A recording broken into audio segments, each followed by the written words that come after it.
Semangat pagi. Ya, kita ketemu lagi dengan saya. Di sini kita akan menjelaskan atau belajar terkait dengan alternator. Nah, kalau kemarin kita belajar terkait dengan starting motor ya, di starting system, sekarang kita belajar di charging system. Charging system itu di alat berat fungsinya sebenarnya ada dua.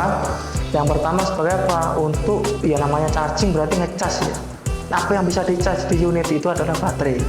Berarti ngecas baterai. Atau kalau bahasanya berarti mengembalikan posisi atau kondisi awal baterai ya, kondisi awal baterai sehingga nanti ketika digunakan lagi untuk starting ya, untuk menghidupkan engine, membuat engine running itu optimal tenaganya. Kemudian yang kedua sebagai sumber kelistrikan ketika engine sudah running ya ini ya.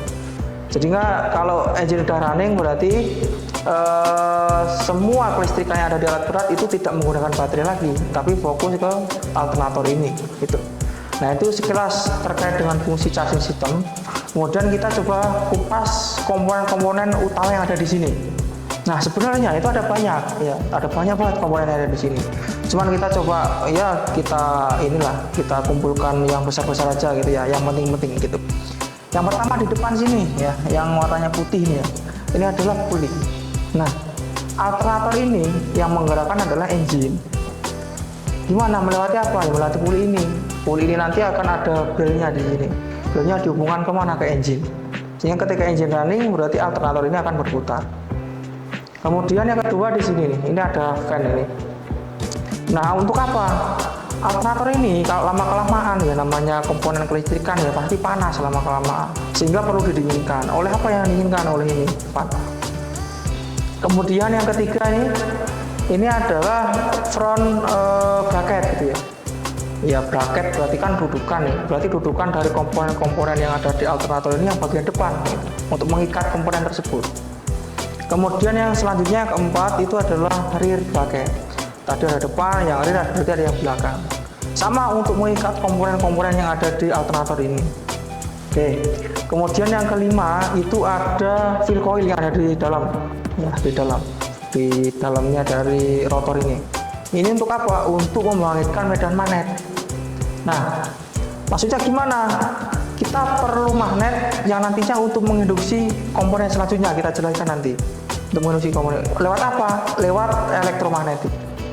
Sehingga merubah listrik menjadi magnet terlebih dahulu. Nantinya juga dirubah menjadi listrik lagi, cuman dengan kapasitas yang lebih besar gitu ya. Arusnya lebih besar. Nah, oke. Kemudian yang selanjutnya, yang tadi udah fill coil, yang selanjutnya di sini ada rotor coil. Nah, rotor coil itu apa? Tadi kalau fill coil membangkitkan medan magnet, kemudian rotor coil ini menyalurkan tadi magnetnya kemana? Ke komponen selanjutnya nih, yang selanjutnya, yang warna kuning. Di sini ada stator coil atau stator ya. Jadi stator ini menghasilkan listrik, menghasilkan arus listrik. Itu stator coil yang warna kuning.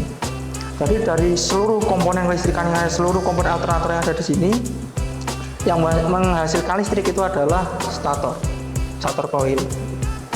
Nah, kemudian selanjutnya di sini, ini yang warna putih ini setengah lingkaran half moon, ini adalah rectifier.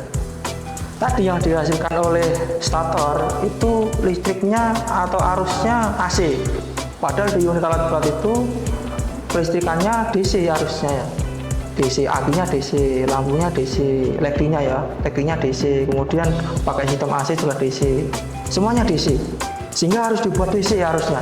Lewat apa? Lewat rectifier ya, sehingga merubah arus AC menjadi arus DC. Oke, selanjutnya di sini ada regulator. Regulator ini fungsinya untuk apa? Nah, ini ketika putaran engine bertambah, sehingga apa? Sehingga yang arus yang dihasilkan oleh stator ini akan bertambah besar juga, tegangannya juga tambah besar juga gitu ya. Itu tidak bisa terbakar nanti komponen kelistrikan yang ada di situ. Nah, makanya perlu dibatasi lewat apa? Lewat regulator ini. Nah, gimana? Arusnya itu dijaga, tegangannya itu dijaga berapa? Dijaga 27,5 volt sampai 29,5 volt. Dijaga seperti itu. Siapa yang jaga di sini? Regulator. Regulator ini akan menyuruh siapa? Akan menyuruh fill coil.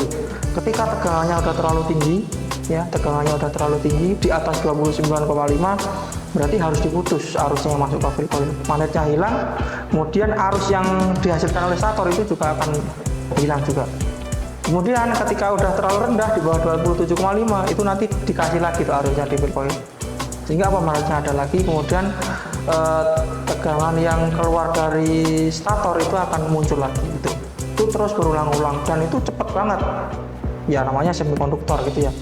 Mungkin itu penjelasan terkait dengan alternator ini ya.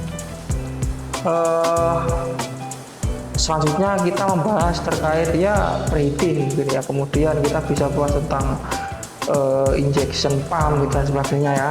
Mungkin itu untuk saat ini yang bisa saya sampaikan. Terima kasih dan semangat pagi.